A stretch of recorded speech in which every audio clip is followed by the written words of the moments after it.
नमस्कार दोस्तों, सामान्य हिंदी का यहाँ पर जो है सेट नंबर 5 आ चुका है। दोस्तों यहाँ पर दोस्तों देखेंगे 5 नंबर जो है हिंदी सामान्य हिंदी का सेट। इससे पहले हम 4 बना चुके हैं, सभी जो है कह सकते हैं सब्जेक्ट का, हिंदी का, जीएस का, यूपी जीके का, कंप्यूटर का। ठीक है, तो सभी प्रतियोगी परीक्षाओं के लिए इंपॉर्टेंट होगा। चलिए स्टार्ट करते हैं, समय निवेस्ट करते हैं। सबसे पहला नंबर जो क्वेश्चन है, निम्नलिखित में कौन सी पश्चिमी हिंदी की बोली नहीं है, नहीं वाला बताना है। तो दोस्तों देखिए डोगरी जो है यहाँ पर दिया हुआ है, डोगरी।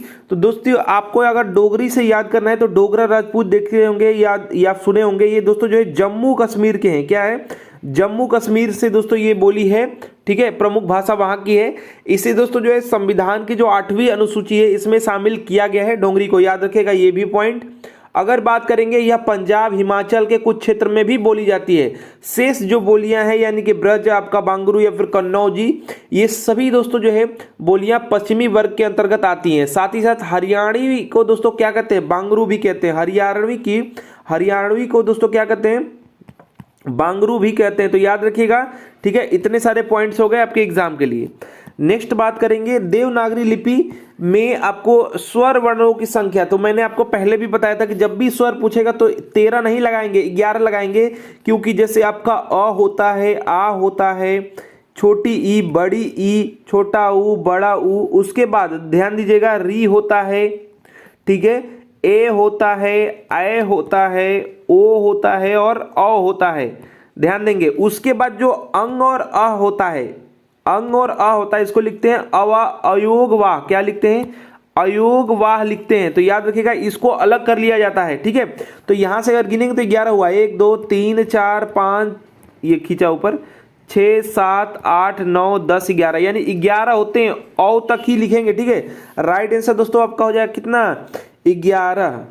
ठीक है, नेक्स्ट बात करेंगे, रहीमन पानी राखिए बिनु पानी सब सून, पानी गए न उबरे मोती मानुष चून। यहां पर दोस्तों आपको बताना है इसमें कौन सा अलंकार है।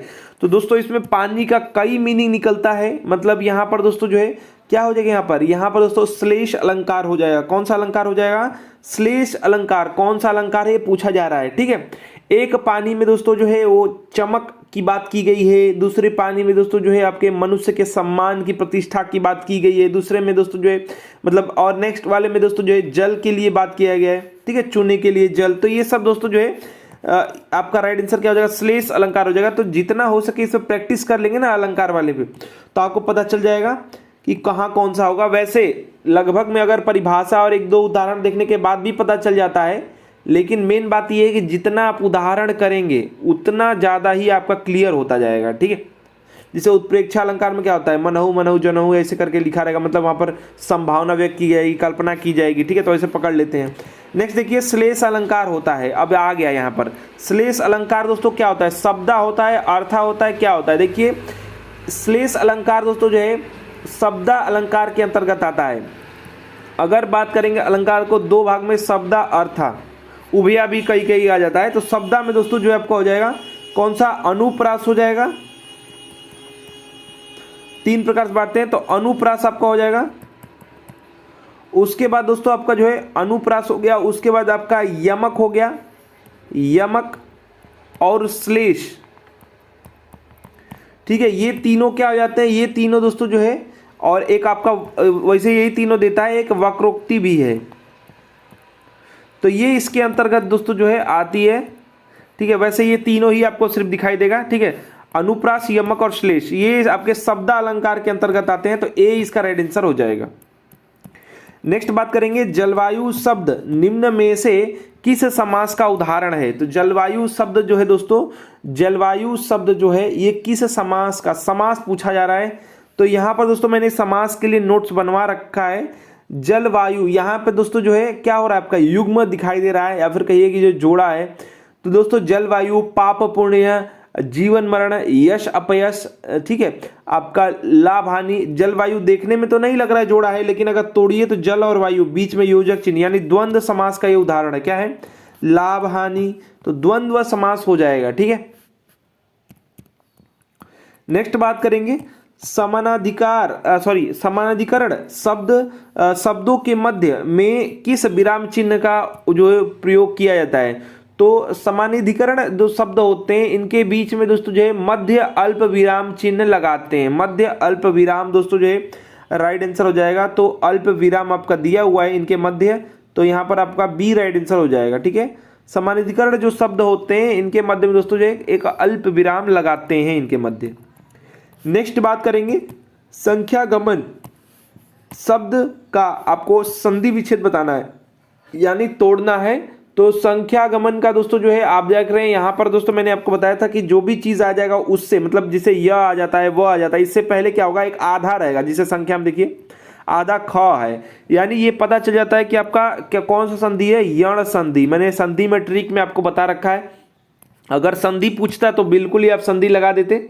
ठीक है, यण संधि का ये उदाहरण हो जाता है। ठीक है, अगर बात करेंगे तो आपका दोस्तों क्या हो जाएगा यहाँ पर सखी, सखी अभी मैं बताऊं समझाऊंगा, सखी प्लस दोस्तों आगमन, आगमन यानी कि राइट आंसर दोस्तों जो है आपका ये यहां पर हो जाएगा ए वाला। अब समझिएगा यहां पर दोस्तों क्या होता है, यहां पर दोस्तों जो है यदि छोटी ई या बड़ी ई के पश्चात फिर ई मैंने छोटी ई या बड़ी ई को छोड़ करके और असवर्ण स्वर हो, मतलब दोस्तों अगर ई या ई के स्थान पर आपका य हो तो क्या होगा, संख्या जिसे आपका संख्या गमन है तो वहां पर क्या है, यहां पर देखिए आपका या हो गया है, यह हो गया है, लेकिन यहां पर देखिए यहां पर बड़ी है और यहां पर आगमन है। तो बिल्कुल मैंने ट्रिक आपको बता रखा है, उससे ही आप पकड़ में आ जाएगी, यण संधि है। ठीक है, यहां पर आपका राइट आंसर ए हो जाएगा। ठीक है, नेक्स्ट देखिए कक्षा 10 के छात्र ने अपना अनुपस्थिति है दंड माफ करने के लिए, मतलब वो नहीं आया था उसके लिए दंड को माफ करने के लिए क्या कर रहा है, प्रधानाध्यापक को पत्र लिखा। उसका यह पत्र किस वर्ग में आएगा। देखिए जो अध्यापक प्रधानाध्यापक को लिख रहा है, किसी जो है क्या कहते हैं उसको लिख रहा है, जैसे कि किसी ऑफिस को लिख रहा है, ये प्रधानाध्यापक को लिख रहा है यानी कि ऑफिस को ही लिख रहा है। तो अगर यहाँ पर दोस्तों जो है तो यहाँ पर दोस्तों ये क्या करेगा, आवेदन करेगा, क्या करेगा, आवेदन करेगा। ठीक है, अब होगा नहीं होगा तो प्रधानाध्यापक के ऊपर है, तो आवेदन पत्र है दोस्तों, इसका राइट आंसर क्या हो जाएगा, आवेदन, या फिर इसको निवेदन पत्र भी कहते हैं। क्या कहते हैं, निवेदन पत्र, या फिर इसी को प्रार्थना पत्र भी कहते हैं। ठीक है, प्रार्थना पत्र। तो ये तीनों में से कोई भी दे दे तो आप आंसर कर सकते हैं, तो यहाँ पर आपका राइट आंसर हो जाएगा बी। ठीक है, अगर दोस्तों जो है जिसे आपका व्यवसाय के लिए रहता तो व्यवसाय, किसी दोस्त मित्र अव्यवहारिक हो जाता। ठीक है, और निमंत्रण पत्र जानते हैं बुलावा के लिए। नेक्स्ट बात करेंगे राजा सेवक, यहाँ पर सेवक है मतलब बोल्ड में है यानी इसी से क्वेश्चन है, राजा सेवक को कंबल देता है, वाक्य में रेखांकित, रेखांकित मतलब दोस्तों मैं उसको बोल्ड कर देता हूं। ठीक है, तो जो सेवक है इसमें जो पद है इसमें कौन सा कारक है पूछा जा रहा है, तो यहां पर सेवक को देता है, तो आपको पहले ही बता रखा है। ठीक है, कि कर्ता ने, अगर आप दोस्तों कारक का चैप्टर देखें तो उसमें 8 कारक होते हैं, तो दोस्तों यहां पर को किसको कह रहा है, मतलब कि यहां पर दोस्तों जो है के लिए का सेंस निकलेगा, को है लेकिन के लिए का सेंस निकलेगा। जैसे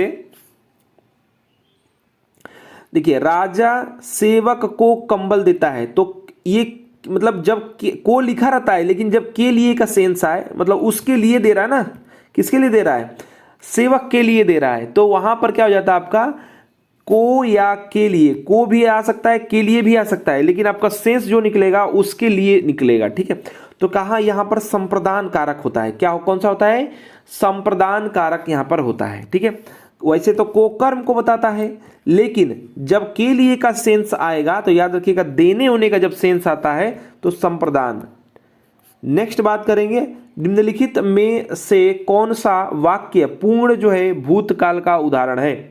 पूर्ण भूतकाल, वे गए, जिसे वे गए ये दोस्तों पूर्ण का नहीं है, वे आए थे ये दोस्तों जो है आपका वाक्य जो है पूर्ण भूत का उदाहरण है। जैसे कैसे समझते हैं इसको, क्रिया का वह रूप जिससे क्रिया की समाप्ति के समय का स्पष्ट बोध हो, मतलब वो समाप्त हो चुका है, यह आपको बोध होगा कि क्रिया समाप्त हुई, काफी जो ये आपको होगा, मतलब ये आपको बोध हो जाएगा क्रिया को समाप्त हुए काफी आपके समय हो गए।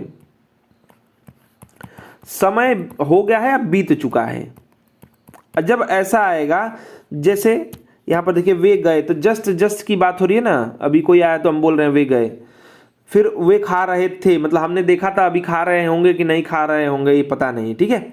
तो ये आपका अपूर्ण वाला हो जाएगा। वे आए थे यानी आए थे, अब जा चुके हैं, ठीक है, यानी काफी समय बीत चुका है, ठीक है।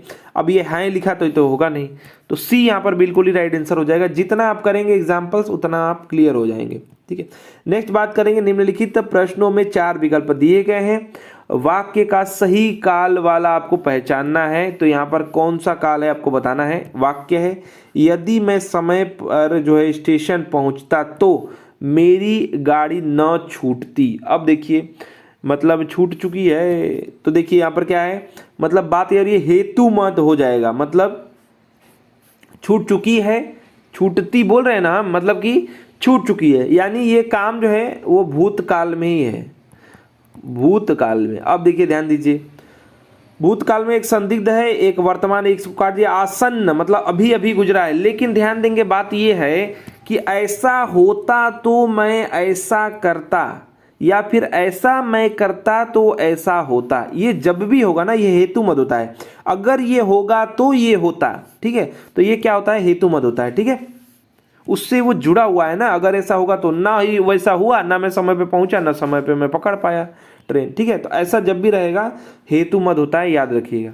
नेक्स्ट बात करेंगे, सरल या साधारण वाक्य किसे कहते हैं। सरल या साधारण वाक्य दोस्तों, जिसमें क्या रहेगा, एक क्या होता है, एक उद्देश्य होता है और एक विधेय, एक ही क्रिया, एक उद्देश्य, एक विधेय और एक ही क्रिया, एक क्रिया, याद रखिएगा। यहां पर देखिए, जिसमें एक उद्देश्य, एक विधेय और एक क्रिया हो, इसको सरल या फिर साधारण वाक्य कहते हैं। नेक्स्ट बात करेंगे, उसने नहाकर भोजन किया। उसने नहाकर भोजन किया, इस वाक्य में नहाकर निम्नांकित में से किस क्रिया का उदाहरण है। नहाकर, अब देखिए जब एक काम कर करके क्या होगा, जब एक काम कर करके तुरंत मतलब तात्कालिक रूप से जो है दूसरा क्रिया प्रारंभ हो जाएगा, तो इसको कहते हैं पूर्वकालिक, ठीक है। देखिए उसने नहाकर भोजन किया, मतलब एक तो नहाया उसके बाद आपका भोजन किया, तो पूछ किसको रहा है, इस वाक्य में नहाकर के पूछ रहा है, तो ये क्या है, पूर्वकालिक, यानी यहाँ पर डी पहले वाला है, बादकालिक का ये हो जाएगा, बादकालिक तो नहीं, पूर्वकालिक यहाँ पर राइट आंसर हो जाएगा, ठीक है, डी यहाँ पर राइट आंसर हो जाएगा।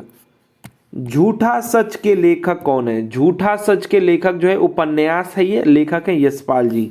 ऑप्शन नंबर ए में भी दे रखा है, तो आपका राइट आंसर हो जाएगा यशपाल, ठीक है। इनकी कुछ कृतियां हैं, जैसे आपके दिव्या, देशद्रोही, दादा कामरेड, अमिता, मनुष्य के रूप, तेरी मेरी, उसकी बात, ये सब इनके कुछ और कृतियां हैं। नेक्स्ट बात करेंगे, कौन सा शब्द भिन्न अर्थ और जो है प्रकृति का है। दोस्तों पूछा जा रहा है कौन सा शब्द भिन्न अर्थ और प्रकृति का है, इनमें से कौन सा है, ये पूछा जा रहा है। तो यहां पर अगर देखिए शाश्वत, सनातन और जो है अधुतन, ये दोस्तों जो है आपके अगर बात किया जाए तो अधुतन इसमें जो है वो आपका क्या है, ये चिरंतन दोस्तों, ये शाश्वत चिरंतन मतलब बहुत ही पुराने, और सनातन मतलब शाश्वत की ही सेंस लगभग निकलता है। लेकिन अगर अधुनातन की बात करें तो ये इसका जो सेंस निकलता है ये पुराने का ही निकलता है इसमें सेंस, ठीक है। इसमें इसका जो निकलता है वो आधुनिक का सेंस निकलता है। क्या निकलता है, आधुनिक का। तो भिन्न अर्थक या फिर कहिए भिन्न अर्थ या प्रकृति वाला कौन सा इसमें से है, डी। नेक्स्ट देखिए, नीचे दिए गए शब्द युग्म में कौन सा त्रुटिपूर्ण है। त्रुटिपूर्ण कौन सा, गलत वाला कौन सा है, गलत वाला बताना है, ध्यान दीजिएगा। देखिए यहां पर जो दिया है आपका अनुग्रह, अनुग्रह का दोस्तों जो विलोम होता है वो दोस्तों आग्रह नहीं होता है। अनुग्रह का जो है शब्द अर्थ जो अर्थ होता है वो होता है कृपा, और जिसका विलोम क्या होगा, विग्रह होता है। क्या होता है, इसका विग्रह होता है, ठीक है, या फिर इसका अत्याचार होगा। कृपा का क्या हो जाएगा, अत्याचार हो जाएगा, ठीक है। इनमें से कोई दिया है, जड़ का चेतन होता है, बिल्कुल ही ठीक है। विलोम। और दोस्तों आपका जो है आकृष्ट का विकृष्ट हो जाएगा, आकृष्ट का विकृष्ट हो जाएगा, ठीक है। शांत का शांत एक जो दोस्तों है अंतयुक्त विशेषण है और इसका जो अनंत शब्द दिया है विलोम है, ये भी मतलब ठीक ही है। अगर बात करेंगे इनमें से जो है त्रुटिपूर्ण, क्योंकि ये सब विलोम दिया हुआ है लगभग लगभग सेंस वही निकलता है, तो ए वाला आपका जो है नहीं है, यानी यही गलत हो जाएगा, त्रुटिपूर्ण हो जाएगा, ठीक है। नेक्स्ट देखिए, निम्नलिखित में एक पर्यायवाची युग्म सही नहीं है, मतलब फिर आपको त्रुटिपूर्ण यानी गलत वाला बताना है। पर्यायवाची दिया हुआ है, अगर आप ध्यान दीजिए तो यहाँ पर जो है पुरंदर, ये दोस्तों अमरपति, अगर बात करेंगे पुरंदर अमरपति ये सब दोस्तों जो है एक ही का पर्यायवाची है। अगर बात करेंगे सरोवर पुष्कर, ये सरोवर पुष्कर तालाब इत्यादि को बोलते हैं। अगर बात करेंगे यहाँ पर जलधि और अम्बुद, ये दोस्तों जो है जलधि और अम्बुद, अम्बुद का अर्थ आपका दोस्तों जब द सेंस लगता है ना तो ये बादल का सेंस बनाता है, और ये जो सेंस बनाता है ये समुद्र का बनाता है, ठीक है। तो यहां पर ये दोस्तों एक दूसरे के मतलब कहिए पर्यायवाची नहीं है। अगर तो बात करें फणी और उड़द, उरग ये सब आप जानते हैं सांप का होता है, तो ये दोस्तों जो है आपका इसमें जो आंसर होगा वो सी वाला होगा। नेक्स्ट बात करेंगे, निम्नलिखित में से कर्मवाच्य वाला वाक्य चुनना है। कर्मवाच्य वाला दोस्तों आपको बताना है, ठीक है। तो इसमें से दोस्तों जो है देखिए, ऐसा कहते हैं कि ये दोस्तों आपका क्या हो जाएगा, ये आपका कर्म वाला नहीं होगा, ठीक है। कर्म वाला कौन सा होता है, क्रिया का प्रभाव कर्म पर दोस्तों पड़ना चाहिए, ठीक है। तो अगर कर्म की प्रधानता, मतलब यहां पर दोस्तों अगर बात करेंगे वाच्य है, वाच्य होते हैं तीन प्रकार के, एक होते हैं कृत, एक होता है कर्म, एक होता है भाव। तो ऐसा करते हैं कि देखिए किसमें आपका कर्म पर पड़ रहा है क्रिया का प्रभाव। तो अगर यहां पर देखिए बिल्ली के हाथों चूहा मारा गया, ठीक है, मारा गया क्या, चूहा, तो बिल्कुल यहां पर सी वाला आपका राइट आंसर हो जाएगा, कर्म पर प्रभाव पड़ रहा है, ठीक है। तो राइट आंसर इसका जो है सी हो जाएगा। गाढ़ी, एक तो गाड़ी दिया है, फिर उसका गाढ़ी दिया है, शब्द युग्म का अर्थ बताना है। इस गाड़ी का जो सेंस निकलता है वो आपका निकलता है कोई गाड़ी, गाड़ी मतलब आप समझ रहे हैं हिंदी में यान कहते हैं, क्या कहते हैं, इसका जो है निकलता है यान। और इसका जो सेंस निकलता है वो आपका कह सकते हैं गहरी, गहरी के लिए नहीं कहते हैं गाढ़ी निद्रा, तो गहरी निद्रा यानी आपका यान या और गहरी यहाँ पर सही दिया हुआ है। देखिए कभी कभी आपका आंसर सही ऐसे भी दिया रहता है, लेकिन क्रमशः में देखना है उसी प्रकार से दिया हुआ कि नहीं। देखिए यहाँ भी गहरी और यान दिया है, लेकिन इसको आंसर इसलिए नहीं करेंगे क्योंकि आपका गाड़ी पहले दिया, मैंने यान पहले होना चाहिए था, उसके बाद गहरी होना चाहिए था, ठीक है। तो जब भी ऐसा आए तो फंसाने के लिए देता है, ए यहाँ पर राइट आंसर हो जाएगा। नेक्स्ट बात करेंगे, संस्कार शब्द में किस उपसर्ग का प्रयोग हुआ है। संस्कार में दोस्तों जो है सम, आप जानते हैं यहाँ पर जो है ये जो आपका अंग हटता है तो आधा म का सेंस देता है ये, तो समसार होता है, ठीक है, याद रखिएगा, ठीक है। यहाँ पर राइट आंसर क्या हो जाएगा आपका, यहाँ पर ए हो जाएगा। इसी प्रकार से दोस्तों और भी आपके जो है संयोग है, ऐसे सब बनते हैं। नेक्स्ट बात करेंगे, वह दूसरों को नहीं बल्कि अपने आप, यहाँ पर देखिए बोल्ड है, इसी से क्वेश्चन होगा, को सुधार रहा है। इस वाक्य में जो ऊर्ध्वरेखित मैंने यहाँ पर जो बोल्ड किया गया है, ठीक है, शब्दों में सर्वनाम का प्रकार बताना है। अपने आप में दोस्तों क्या है, ये निजवाचक की बात हो रही है, अपने आप की बात हो रही है, ठीक है। तो ये क्या होता है आपका निजवाचक सर्वनाम होता है, सी यहाँ पर राइट आंसर हो जाएगा। नेक्स्ट बात करेंगे, निम्नलिखित में से कौन सा दोस्तों स्वर संवृत्त पूछा जा रहा है, स्वर संवृत्त दोस्तों है, इनमें से कौन सा है जो स्वर संवृत्त है। अगर बात करेंगे आ, ठीक है, अगर इसको पकड़ते कैसे हैं स्वर संवृत्त को, तो स्वर संवृत्त वो होते हैं जिनके उच्चारण में दोस्तों जो है मुख यानी जो विवर है, ये छिद्र जो है लगभग बंद रहता है। तो आ में खुल गया, ओ में खुल गया, ई में देखिए लगभग दोस्तों आपका बंद जैसा है, लेकिन ए में देखिए खुल जा रहा है, माने लगभग बंद रहता है, ठीक है, थोड़ा सा खुलता है कह सकते हैं। ई हो गया, ये बड़ी ई हो गया, ऊ हो गया, इसमें भी लगभग बंद ही रहता है, ऐसा नहीं कहेंगे, लेकिन कम खुलता है। इसको बंद रहने का मतलब आप खुलिएगा, किसको? स्वर संवृत, मतलब कि दोस्तों कम खुलना, याद रखिएगा, या फिर लगभग बंद। कम खुलता है मुख, मुख जो है कम खुलता है या लगभग बंद रहता है। ठीक है, याद रखिएगा ये लगभग बंद रहता है। तो इसमें देखिए आ पूरा मुंह खुल गया, ओ आओ पूरा खुल गया, आए खुल गया पूरा, ई में देखिए हल्का सा खुल रहा है और हम यहाँ पर जो है चोट मार रहे हैं ऊपर, सी इसका राइट आंसर हो जाएगा। नेक्स्ट बात करेंगे हिंदी की ब जो है ध्वनि, ब ध्वनि है मतलब कौन कहाँ से उच्चारण हो रहा है। देखिए ब जो है आपका ध्वनि जो उच्चारण है वो है ओष्ठ का, ओष्ठ्य का, राइट आंसर बी हो जाएगा। जिससे ब ओठ का है ना, प वर्ग के जो भी हैं ये ओष्ठ के, जैसे प हो गया, फ बोलिए, ब बोलिए, भ बोलिए, ठीक, ओठ का बिना प्रयोग किए नहीं कर सकते हैं। प फ ब भ म न ये सब जब आएगा तो अनुनासिक कर देते हैं। ठीक है, तो यहाँ पर आपका बी राइट आंसर हो जाएगा। नेक्स्ट बात करेंगे व वर्ण है, ये भी आपसे पूछा जा रहा है उच्चारण स्थान के हिसाब से। तो अभी मैंने आपको बताया कि व दोस्तों जो है व उच्चारण करके देखिए, तो इसमें क्या होगा, अभी हम प वर्ग की बात किए, प फ ब भ ये सब क्या है, ओठ का प्रयोग किया जा रहा है। लेकिन व का देखिए, व जब बोलते हैं ना तो दांत, दांत में और ओठ में दोनों का प्रयोग होता है। तो दंतोष्ठ जहां लिखा होगा बी इसका राइट आंसर हो जाएगा। व उच्चारण करके देखिए ना, व उच्चारण करेंगे यानी कि दांत और ओष्ठ दोनों का प्रयोग हो रहा है। नेक्स्ट देखिए और लास्ट क्वेश्चन है ये 5 नंबर सेट का, वह स्त्री जिसका पति परदेश यानी विदेश गया हो उसके लिए क्या कहेंगे। तो दोस्तों जिसका जो है पति विदेश गया है उसको जो है प्रोषित पतिका कहते हैं। क्या कहते हैं? प्रोषित पतिका कहते हैं, याद रखिएगा। ठीक है, वह व्यक्ति जिसका पति कहाँ गया हो, विदेश गया हो, उसके लिए प्रोषित पतिका कहते हैं। वह स्त्री जिसका पति दोस्तों जो है विदेश जाने को हो या फिर वियोग की कल्पना जहां पर होगा तो देखिए उसको बोलते हैं प्रवत्स्य पतिका। ठीक है, बी यहां पर ये याद रखिएगा। ठीक है, लेकिन यहां पर जो राइट आंसर होगा वो सी होगा। ठीक है, तो देखिए दोस्तों ये सेट नंबर 5 था सभी प्रतियोगी परीक्षाओं के लिए। ऐसे ही दोस्तों जो है फ्री में सेट्स को पाने के लिए इस चैनल को सब्सक्राइब कीजिए और अधिक से अधिक वीडियो को लाइक कीजिए, शेयर कीजिए, जिससे हमको मोटिवेशन मिलता रहे। हमारा वीडियो देखने के लिए धन्यवाद। Please like and share. धन्यवाद।